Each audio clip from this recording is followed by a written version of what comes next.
President Trump has very strong conviction in tariffs. And I also believe a lot of cabinet members share the same views. But at the same time, we all know the borrowing cost have been pushed much higher. Long-term interest rate has been flirting with the 5%. So I think that's going to be a constraint. I do believe President Trump is watching financial market extremely closely. And of course, the difference between Trump 2.0 versus Trump 1.0 on tariff is not just China.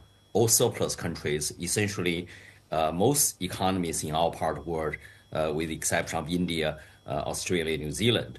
So I think in the end, tariffs would go higher, but not nearly as high as what he said during the campaign. So probably 10 to 15% with different phases.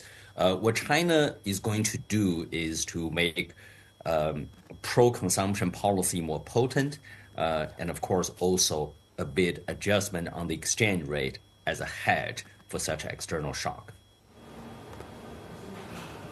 Francis? Yep. Hi, Sitao. Good morning. This is Francis over here. Good morning. Good morning. Yeah, I was looking at the 10-year yield differential between the US and also of the Chinese government bonds. Now the spread is about 3%. Well, do you think it's going to have more depreciating effect on the renminbi going forward into 2025? Yeah. Well, I don't think Chinese currency RMB is making Chinese exporters less competitive. What we've been seeing in past 2 years really just a strong performance of China's external sector. But as economy is showing sign of deflation, long-term interest rate, approaching 1%, there is a strong argument of making the exchange rate more flexible so that you can bring down a real interest rate. But of course, that's also going to result in backlash from China's trading partners. So my policy recommendation is adjusting the exchange rate at the same time to open up service sectors more so that China could mitigate some of this backlash. That's right.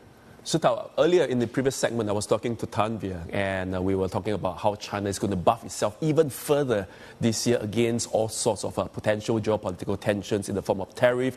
The external sector of China could be indeed affected. So domestically, China has got to buff up even more to tap on the 1.4 billion population demand. However, in the most recent release of data from China, I do see quite a big divide between the supply side numbers, which is industrial production, which is the services activity that is doing quite well, versus the demand side of things, which is your retail sales, which is your fixed asset investment, that's not doing that well. So how do you reconcile this, and will you think by the end of 2025, the demand side of things in China can finally catch up with the supply side? Demand side, I think, will improve. But whether that's going to catch supply side, I think that's a long-term issue. What China is likely to do is to broaden the so-called cash for clunker program. Of course, someone like you may say this is still targeting producers rather than consumers. But if you look at how Chinese consumers behave, housing still the most important source of assets, accounting for 70% of balance sheet. So cash for clunker program should go far beyond appliances, mobile phones. So if this program can be targeted to make renovation and home improvement much more affordable, I do think consumers will react.